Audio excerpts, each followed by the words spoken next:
Here on BBC One in 40 minutes, Britain's religious leaders call for a time of reflection. First, we hand back to the news now with Peter Sissons. Good evening. The body of Diana, Princess of Wales, is lying tonight in a private chapel of rest in London. Her close friend, Dodi Fayed, is being buried in a Muslim cemetery on the outskirts of the capital. And all less than 24 hours after, by all accounts, one of the happiest evenings they'd spent together. And around the wreckage of their lives is already running a bitter debate about what part in her death was really played by the squad of determined photographers who dogged her every step until it all unravelled in the horror of a high-speed crash in a Paris underpass. At 7 o'clock this evening, an RAF plane brought her home for the last time. Brian Hanrahan was at RAF Northolt in West London when it arrived. The Princess's body was brought home with royal ceremonial. A BA-146 of the Royal Squadron landed at RAF Northolt into the setting sun.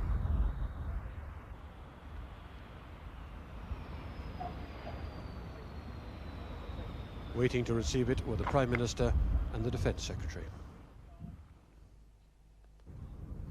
The procedure used was drawn up years ago in the event of a death of a member of the royal family abroad, but not used until today.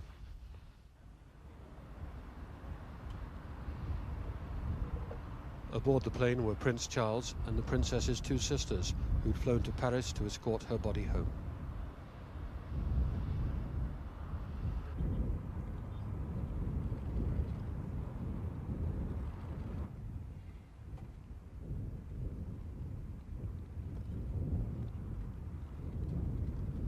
The coffin, draped in the standard of the royal family, was carried from the plane by members of the Queen's Squadron of the RAF Regiment.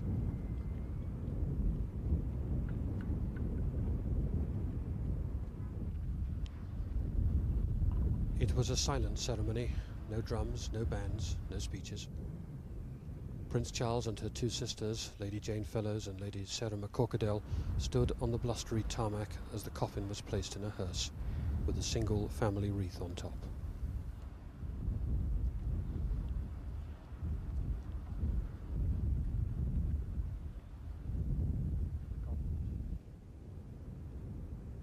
Flowers from other members of the family, including those from the Prince of Wales, were placed alongside it.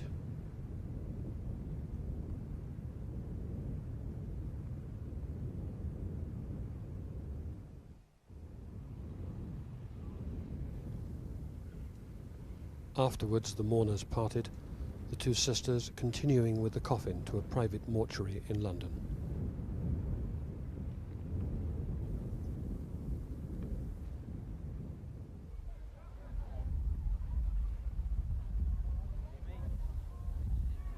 Prince Charles stayed to fly back to Balmoral to join their two sons.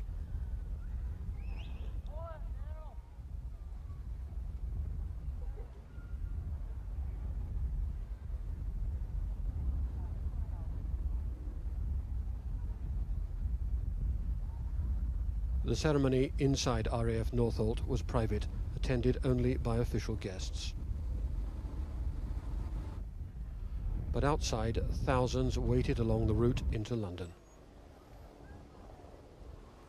There'll be much pressure for public mourning for the princess who captured many hearts, and in her sudden, unexpected death continues to attract great public attention. Brian Hanrahan, BBC News, RAF Northolt. In the last hours of her life, Diana had dined with the new love in her life, Dodi Fayed. But within minutes, a horrific crash ended the dream, leaving him and their driver dead and the princess fatally injured. As the battle to save her life was lost and the reality of her passing hit home, the wave of shock and grief touched many around the world. Our chief news correspondent, Kate Adie, reports from Paris.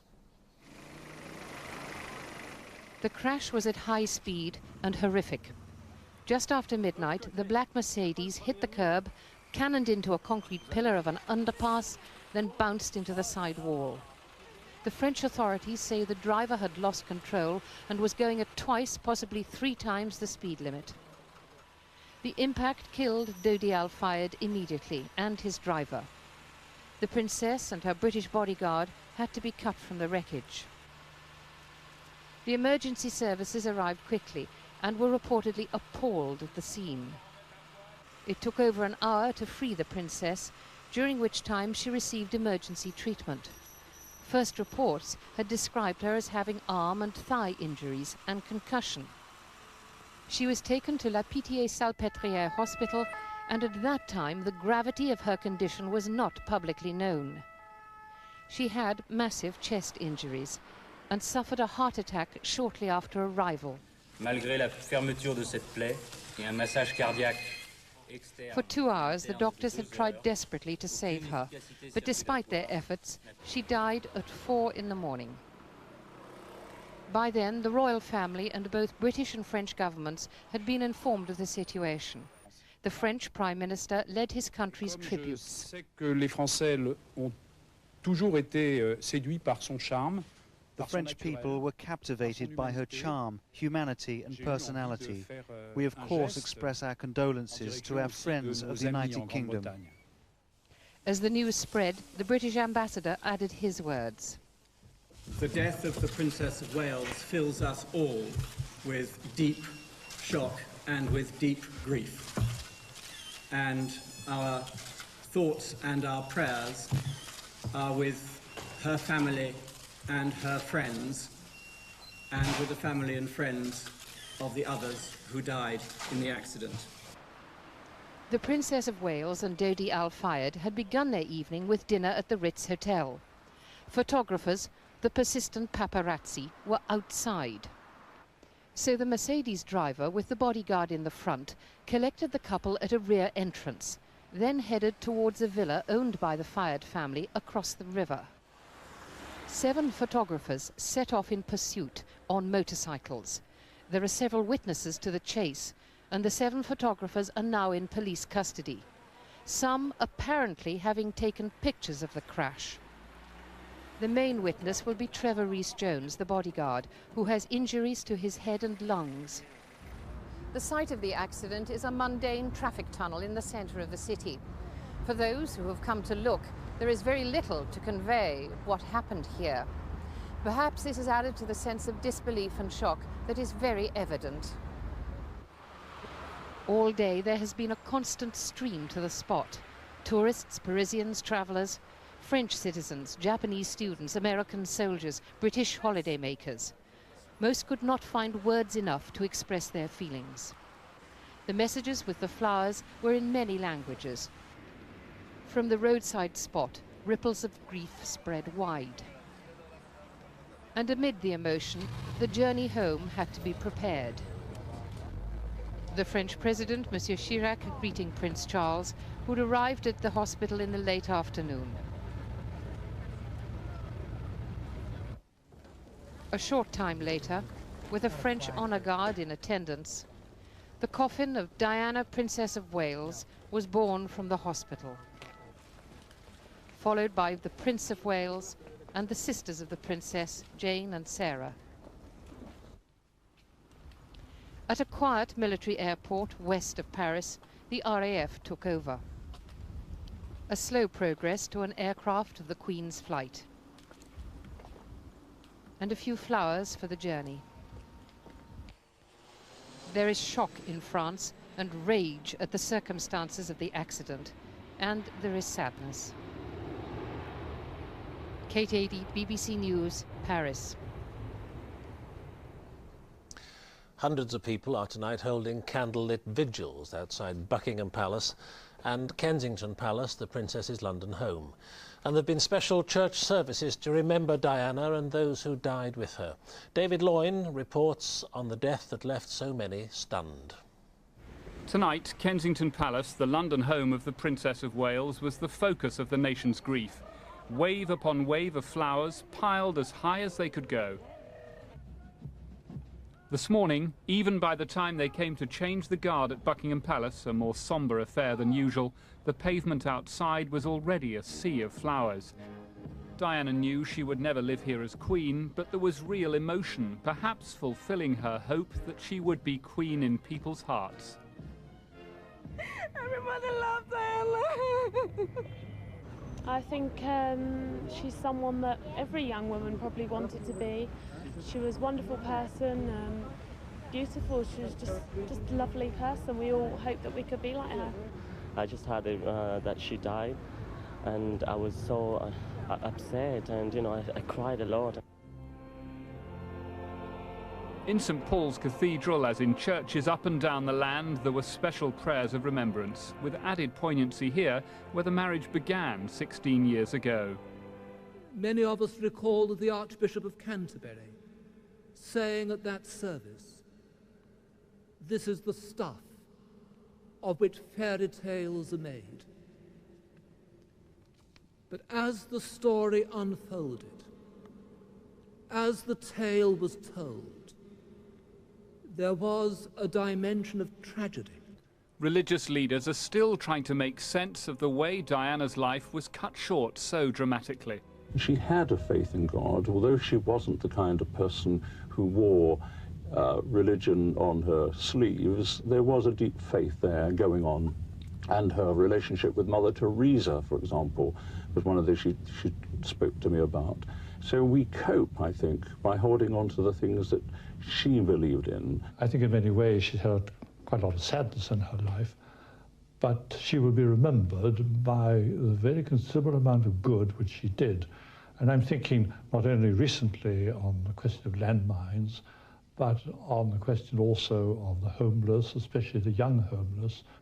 Diana's relationship with Dodi Fayed, the heir to the owner of Harrods, was her most serious since her marriage broke down. A spokesman for the family said it would have lasted. I happened to speak to Dodi before he went back to Los Angeles to deal with a piece of legal business which now is pathetically irrelevant.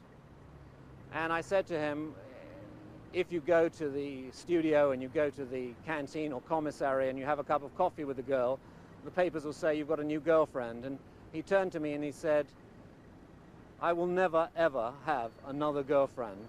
And he said it in such a way. He never raised his voice, but he said it in such a determined way that I knew he was absolutely sincere. In the Muslim tradition, Dodi Fayed's funeral service was held on the day of his death at Regent's Park Mosque in London. His body was then taken to a Muslim cemetery near Woking for burial in the country which had never allowed his father to become a citizen. While on the other side of London, thousands of people continue to mill around Buckingham Palace, mourning the People's Princess in their own way, whatever final form national mourning might take. David Loyne, BBC News. And Margaret Gilmore is outside Kensington Palace. Margaret, can you describe the scene there now? Well, picking up on what Dave Loyne just said, very much a sign that she was the people's princess. There are people here from every walk of life, every age, every race, and despite the time of night, still streaming into the park here. It's quite incredible. Very peaceful, very quiet. A few minutes ago, I walked along the wall that goes from the road all the way up to the palace. It's about 400 yards, and every inch of the way there are people praying, still little children at this time of night, people laying flowers, people keeping vigil, candles. It's almost like a shrine all the way along, and this all-pervading smell still of roses, of irises, and of scented candles now. It's quite incredible. People from all over the country who've been coming here, and as I say, still streaming into the park. People from Scotland, people from Wales, people from the Midlands, even one person earlier who said that he lived in Amsterdam and he just got on a plane this morning because he felt he had to come here. Earlier we had delegations from the Red Cross who benefited so much from her work with landmines. They came, a small delegation, a volunteer in her uniform, 2 other people, and they laid some red roses. But a little bit of aggression earlier towards the press, off and on, but in the main, very quiet, very peaceful, and a real sense of mourning, a sense that the ordinary people feel that she was very much one of them, and that this is their place to come to mourn her at the moment until they hear what other arrangements are going to be made. Well, Margaret, what no one knows tonight is what the funeral arrangements are. When will we know? Well, that's right. Buckingham Palace had been hoping to make an announcement tonight. It's thought that they really do want to make a real effort to get in touch with her family and to hear exactly what their views are. We are expecting the palace to make an announcement on that tomorrow, and a lot of people here, just ordinary people, are waiting to hear about that too, because they have feelings on what type of funeral they would like to see. Well, what sort of funeral? Have you been able to gauge what sort of thing they'd be happy with? Would they be happy with being kept at arm's length if it's a relatively private event? Well, the people here, I don't think would be. These are people, obviously the people coming here, people who feel strongly enough and emotionally drawn towards the princess enough to actually come here and pay respects and spend time here and think about her and weep, a lot of them weeping only. And to a T, every single one that I've been asking this evening have said they want a big public funeral. They want a funeral they have access to.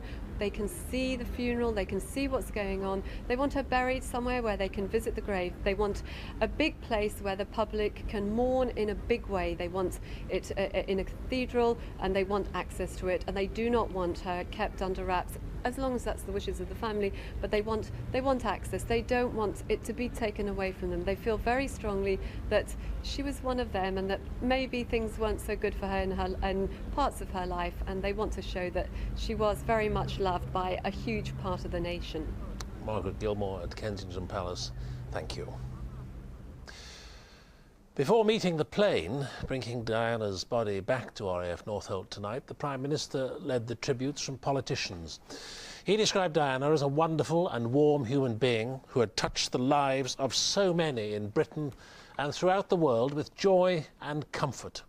Mr. Blair said he was utterly devastated by her death. Our political editor Robin Oakley reports on the reaction in the world of politics.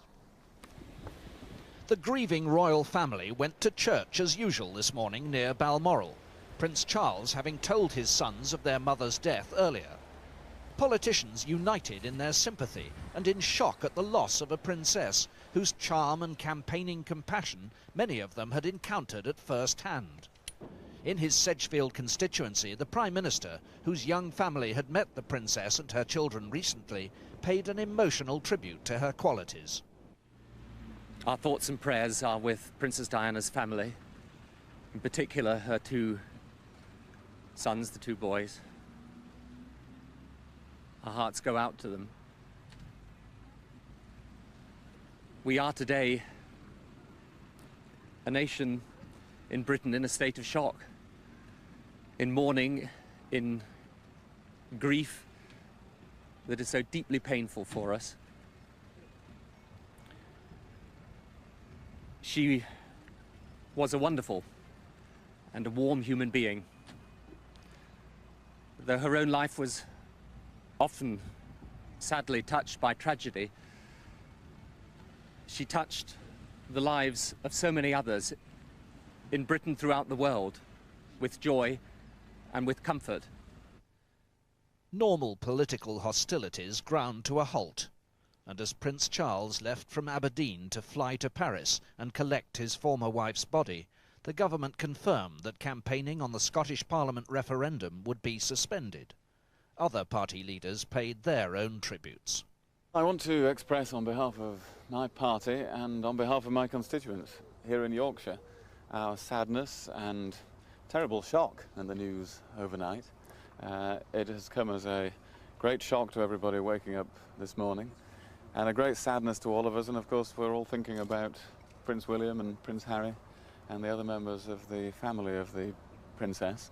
She was a unique and very lively and attractive individual, and so people will feel a personal sense of loss. But of course we should also pay tribute today to the tremendous work that she did. Our thoughts and our prayers and our first considerations must be for her family, the Prince of Wales, her wider family. Beyond that, she brought light and compassion to our life and much else as well, and that light has now gone out. As flags flew at half-mast in Whitehall, the only note of controversy struck was over what, if anything, could be done to restrict the sort of media intrusion being blamed for the princess's death. Politicians of all parties have been united today in simple personal grief for the loss of the woman whom the Prime Minister called the People's Princess, and in sympathy for two young princes left without a mother. but they're expecting an anti-media backlash with the demand for new privacy laws to curb intrusion. It could yet test ministers' view that media self-regulation is the least worst option. Robin Oakley, BBC News, Downing Street. Well, tonight, Margaret Gilmore referred to a small amount of hostility towards the media outside Kensington Palace. But earlier, the Princess's brother, Earl Spencer, went much further. He blamed the behaviour of the media for his sister's death. He accused newspaper editors who'd bought what he called intrusive pictures of the Princess of having blood on their hands. The tragedies led to calls for tougher action against the press. Here's our media correspondent, Nick Hyam. These were the motorbikes seized by Paris police, apparently used by freelance photographers or paparazzi following Princess Diana's car. The suggestion that the paparazzi may have caused the princess's death incensed many. There were angry scenes outside Buckingham Palace aimed at journalists and newspapers. They killed Diana. Commercial journalists and commercial journalists. They killed Diana. The most outspoken condemnation came from the princess's brother in South Africa. This is not a time for recriminations, but for sadness. However, I would say that I always believed the press would kill her in the end. But not even I could imagine that they would take such a direct hand in her death, as seems to be the case. It would appear that every proprietor and editor of every publication that has paid for intrusive and exploitative photographs of her, encouraging greedy and ruthless individuals to risk everything in pursuit of Diana's image, has blood on his hands today. From the moment her relationship with the heir to the throne became public, the young Diana Spencer found herself pursued by photographers in the street. It was something she always hated. I never know where a lens is going to be. A normal day would be followed by 4 cars. A normal day would come back to my car and find 6 freelance photographers jumping around me.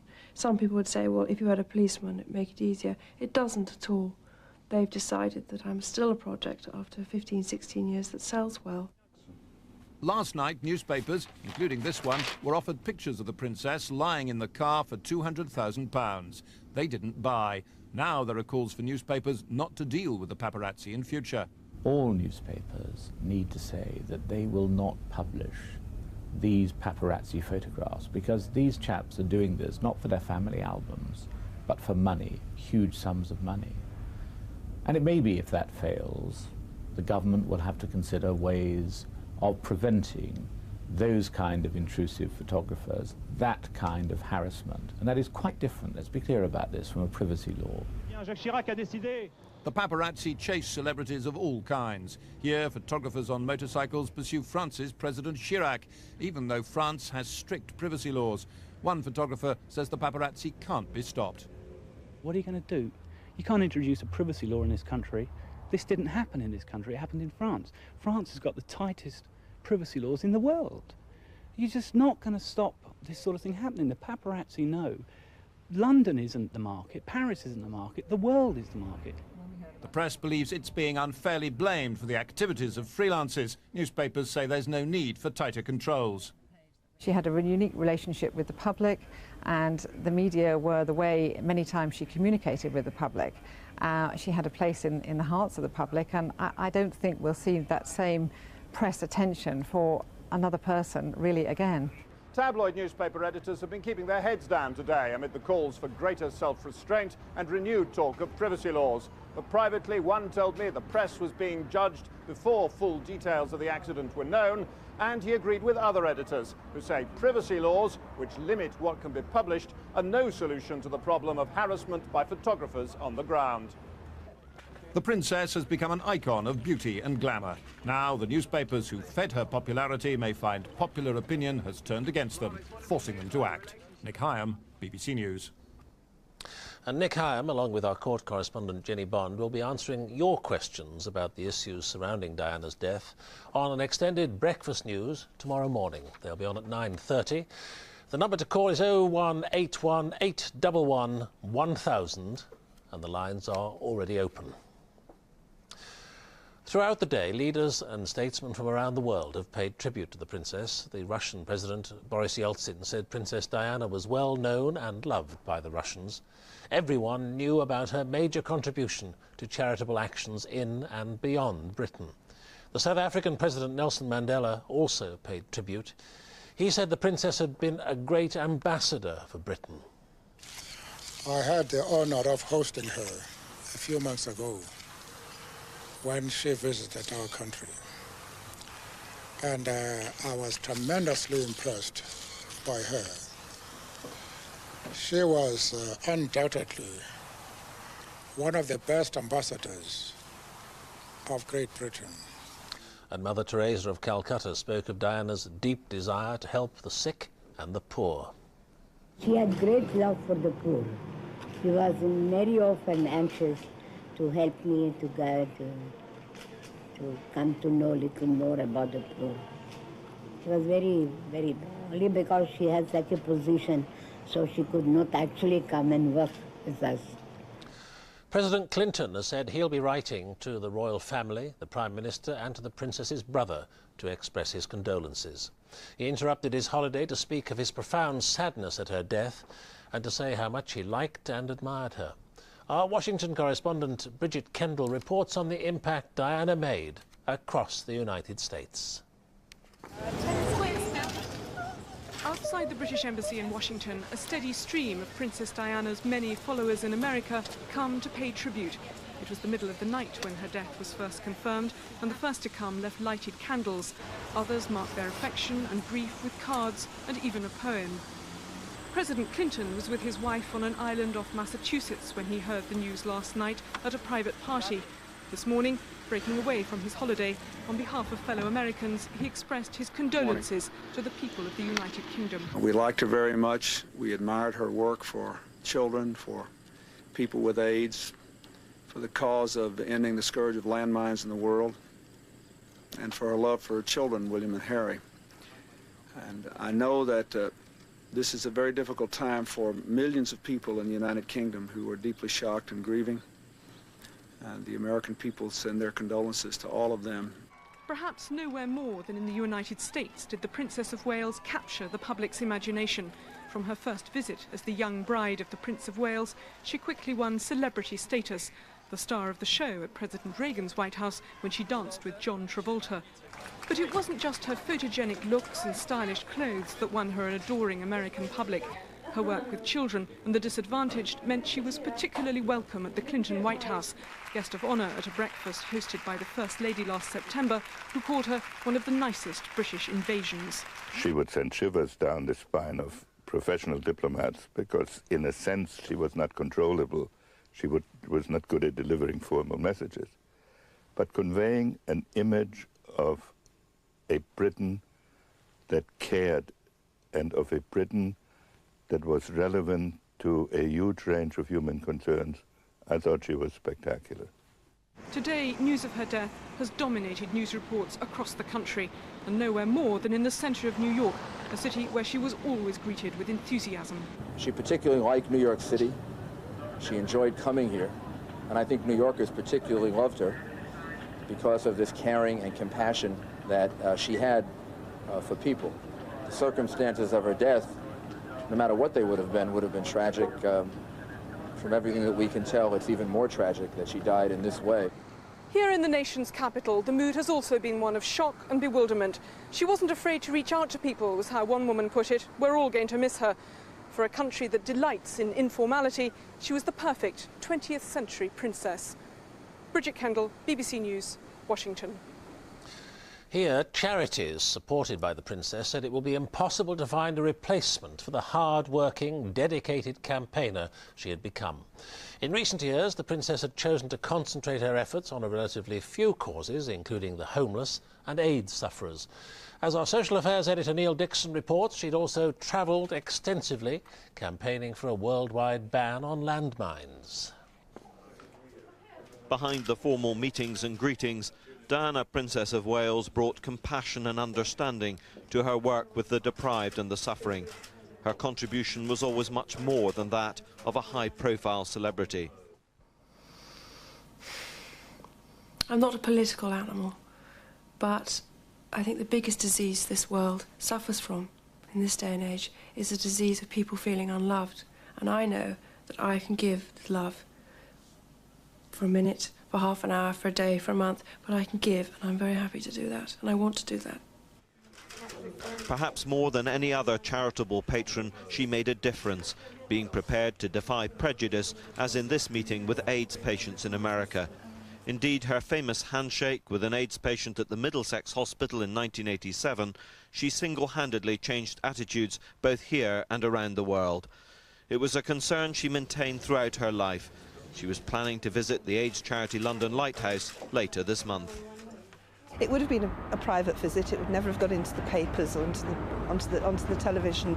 But she was just going to come and bring a friend who was interested in Lighthouse and sit and talk to some of our service users and staff. And that kind of personal interest is really irreplaceable. But the relentless media glare, even in this area of her life, took its toll. And following her separation from Prince Charles, she announced she would be scaling down her charitable work. Over the next few months, I will be seeking a more suitable way of combining a meaningful public role with, hopefully, a more private life. But the woman who wanted to be known as the Queen of Hearts continued to devote herself to her favourite causes. She brought more than publicity. For someone who is naturally shy, she became adept at putting others at ease.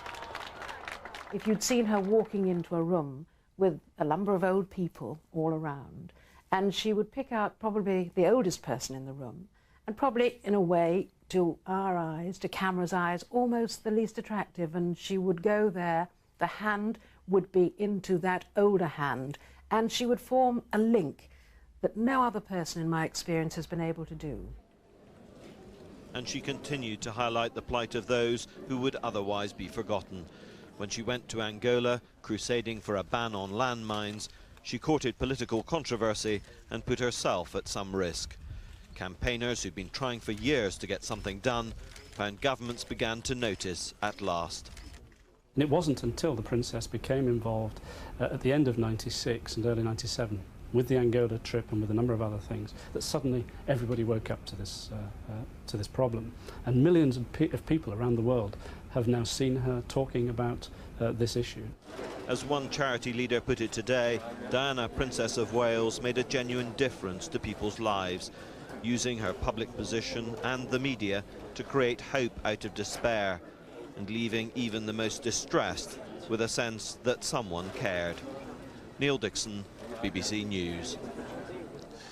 Diana, Princess of Wales, became a member of the royal family through marriage and lost the title, Her Royal Highness, with her divorce.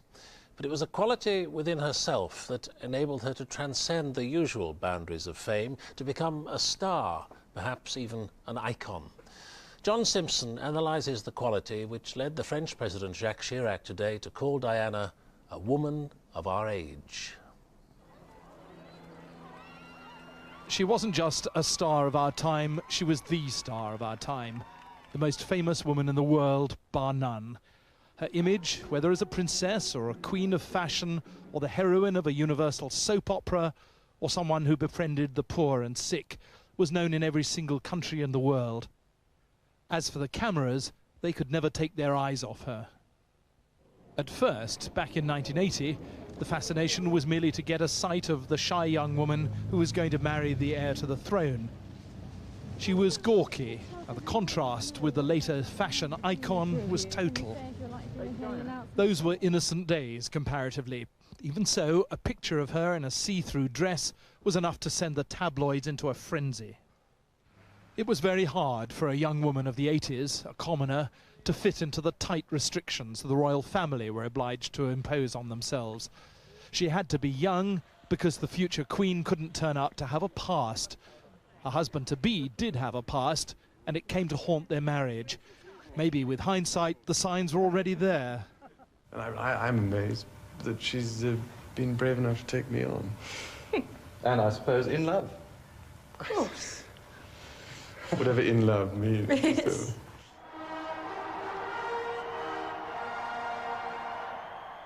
But the fairy tale was still in place. Their wedding was the most lavish and spectacular ever, and the princess caught precisely the mood and fashion of the time in her hairstyle, her dress, her whole appearance. It was the effective start of her reign as a queen of fashion. There wouldn't be too many days as happy as this.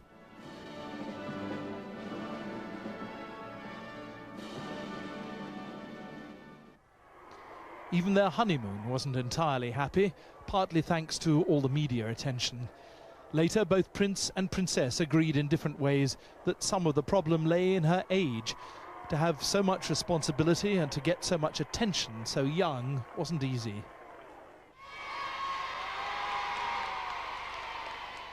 And while the rest of the royal family seemed to endure public attention, she courted it.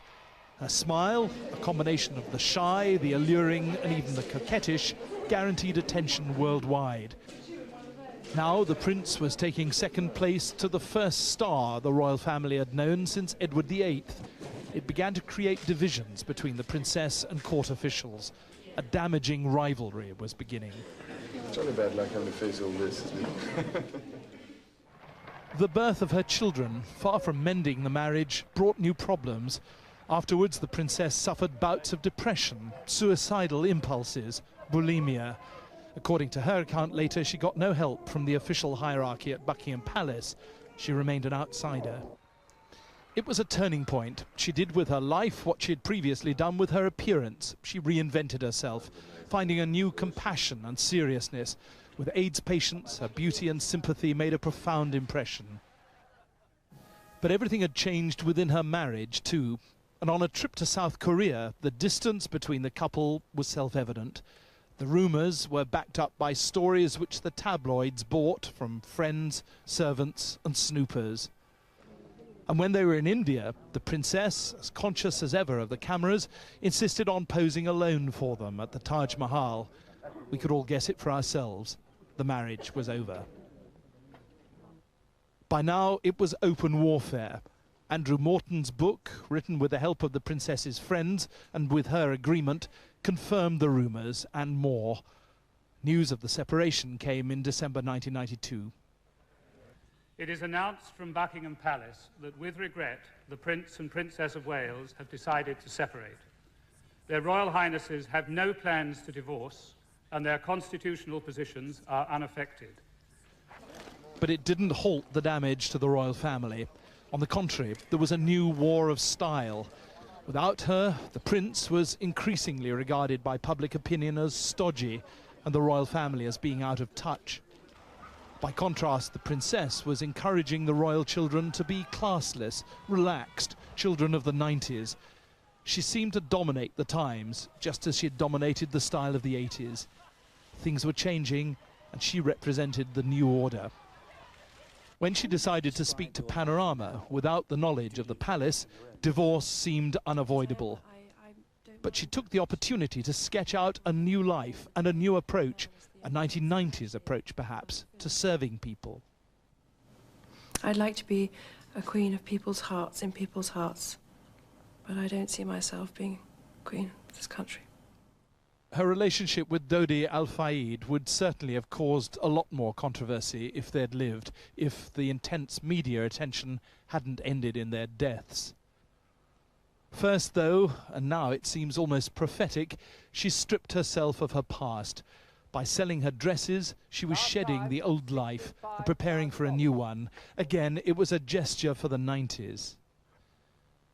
And she wasn't afraid any longer to court controversy in the campaign to get landmines banned. She used her pulling power with the media for an essentially political purpose, tied to a compassionate one. After going to Angola earlier this year, she'd won. The United States had decided to support a ban on the production and use of landmines. Altogether, the princess characterized our time. People were laying flowers outside her house today, not because everything she did was wise, but because it was all done from the heart. She was unforgettable, irreplaceable. That's all today from the BBC Newsroom. The day that Britain lost a princess, and as John Simpson said, a young woman described by all to whom she reached out as irreplaceable. Good night.